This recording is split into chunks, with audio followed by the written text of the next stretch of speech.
ಮೆಂತ್ಯ ಪಲಾವನ್ನು ಹೇಗೆ ಮಾಡೋದು ಅಂತ ತೋರಿಸ್ತಾ ಇದ್ದೀನಿ ನೋಡಿ. ಈ ರೀತಿಯಾಗಿ ತರಕಾರಿಗಳನ್ನು ಸಪ್ರೇಟಾಗಿ ಪ್ಲೇಟ್ಗಳಲ್ಲಿ ಕಟ್ ಮಾಡಿ ಇಟ್ಕೊಂಡಿದ್ದೀನಿ. ನೆಕ್ಸ್ಟ್ ಒಂದು ಪಾತ್ರೆಗೆ ಎಣ್ಣೆಯನ್ನು ಹಾಕಿ ಅದು ಕಾದ ನಂತರ ಸಾಸಿವೆಯನ್ನು ಹಾಕ್ಕೊಳ್ಳಿ. ಅದಕ್ಕೆ ಕರಿಬೇವು, ಒಂದು ಈರುಳ್ಳಿಯನ್ನು ಸೇರಿಸಿ, ಹಾಗೆ ಇದಕ್ಕೆ ಪಲಾವ್ ಇಂಗ್ರೀಡಿಯೆಂಟ್ಸ್ ಏನಿದೆ, ಪಲಾವ್ ಹೂ ಎಲೆ, ಮೊಗ್ಗು, ಸೋಪು, ಚಕ್ಕೆ, ಲವಂಗ, ಕರಿಮೆಣಸು, ಎಲ್ಲವನ್ನು ಕೂಡ ಸೇರಿಸಿ, ಇದಕ್ಕೆ ಮೆಂತ್ಯ ಸೊಪ್ಪನ್ನು ಕೂಡ ನಾನಿಲ್ಲಿ ನೋಡಿ ಹಚ್ಚಿಟ್ಕೊಂಡಿದ್ದೀನಿ ಸಣ್ಣದಾಗಿ.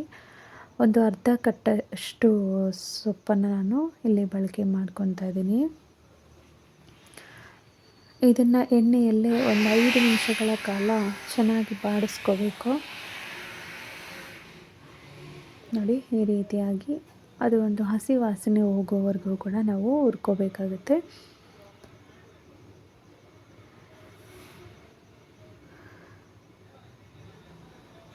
ಇನ್ನು ಒಂದು ಸಲ ಈ ರೀತಿ ಫ್ರೈನ ಮಾಡಿ ಆವಾಗ ಈ ರೀತಿ ಕಲಿಸ್ಕೊಡೋದ್ರಿಂದ ನಮಗೆ ತಳ ಹಿಡಿಯೋದಿಲ್ಲ. ಇದಕ್ಕೆ ನೋಡಿ ಪುದೀನ, ಹಸಿಮೆಣಸಿನಕಾಯಿ, ಶುಂಠಿ, ಬೆಳ್ಳುಳ್ಳಿ, ಕೊಬ್ಬರಿಯನ್ನು ಹಾಕಿ ನಾನು ಗ್ರೈಂಡ್ ಮಾಡಿ ಇಟ್ಕೊಂಡಿದ್ದೀನಿ. ಆ ಒಂದು ಪೇಸ್ಟನ್ನು ಕೂಡ ನಾನು ಇಲ್ಲಿ ಹಾಕ್ತಾಯಿದ್ದೀನಿ. ಇದನ್ನು ಕೂಡ ಚೆನ್ನಾಗಿ ಮಿಕ್ಸ್ ಮಾಡ್ಕೊಳ್ಳಿ. ಬೇಕಾದರೆ ನೀವು ಕಡಿಮೆ ಉರಿನಲ್ಲಿ ಕೂಡ ಇಟ್ಕೊಂಡು ಮಾಡ್ಕೋಬೋದು. ನಾನು ಸ್ವಲ್ಪ ಉರಿ ಜಾಸ್ತಿನೇ ಇಟ್ಟಿದ್ದೀನಿ ನೋಡಿ. ಒಂದು 2 ನಿಮಿಷಗಳ ಕಾಲ ಇದನ್ನು ಎಣ್ಣೆಯಲ್ಲೇ ಸ್ವಲ್ಪ ಹುರ್ಕೋಬೇಕು. ಹಾಗೆ ಟೊಮೆಟೊವನ್ನು ಒಂದು ಅಥವಾ 1.5 ಟೊಮೆಟೊ ಹಾಕ್ಕೊಂಡ್ರೆ ಸಾಕಾಗುತ್ತೆ.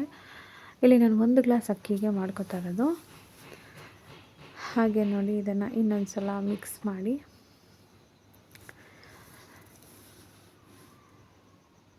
ನೋಡಿ. ಈ ರೀತಿ ಎಣ್ಣೆಯಲ್ಲಿ ಈ ರೀತಿ ಬಿಟ್ಕೊಳ್ಳುತ್ತೆ, ಗೊತ್ತಾಗುತ್ತೆ ನಮಗೆ ಇದು ಬೆಂದಿದೆ ಅಂತ. ಇದಕ್ಕೆ ತರಕಾರಿಗಳನ್ನು ಸೇರಿಸ್ಕೊಳ್ಳೋಣ. ಇಲ್ಲಿ ನಾನು ಕ್ಯಾರೆಟ್, ಆಲೂಗಡ್ಡೆ, ಬೀನ್ಸ್, ನೌಕೋಲ್ ಈ ರೀತಿ ತರಕಾರಿಗಳನ್ನು ಯೂಸ್ ಮಾಡಿದ್ದೀನಿ.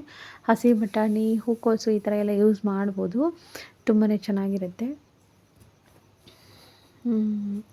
ನೋಡಿ. ಇದಕ್ಕೆ ಸ್ವಲ್ಪ ಉಪ್ಪನ್ನು ಹಾಕಿ ಇನ್ನೊಂದು ಸಲ ಮಿಕ್ಸ್ ಮಾಡ್ಕೊಳ್ಳೋಣ.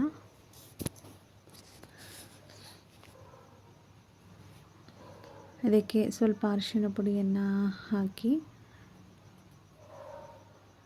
ನೋಡಿ ಈ ರೀತಿ ಮಿಕ್ಸ್ ಮಾಡ್ಕೊಳ್ಳೋಣ.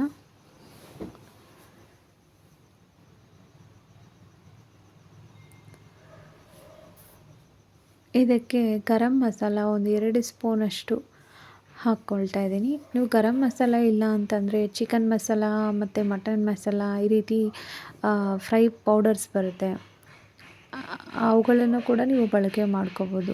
Biryani powder, chicken fry, mutton fry ಈ ಥರ ಮಸಾಲೆ ಐಟಮ್ಸು ಯಾವುದನ್ನು ಬೇಕಾದರೂ ನೀವು ಹಾಕ್ಕೋಬೋದು, ಚೆನ್ನಾಗಿರುತ್ತೆ. ನಾನು ಟ್ರೈ ಮಾಡಿದ್ದೀನಿ ಹಾಗಾಗಿ ಹೇಳ್ತಾ ಇದ್ದೀನಿ. ನಾನು ಇಲ್ಲಿ ಗರಂ ಮಸಾಲವನ್ನು ಹಾಕ್ಕೊಂಡಿದ್ದು. ಹಾಗೆ ನೋಡಿ ಒಂದು ಅರ್ಧ ಸ್ಪೂನಷ್ಟು ಮೆಣಸಿನ ಪುಡಿಯನ್ನು ಹಾಕ್ಕೊಂಡಿದ್ದೀನಿ.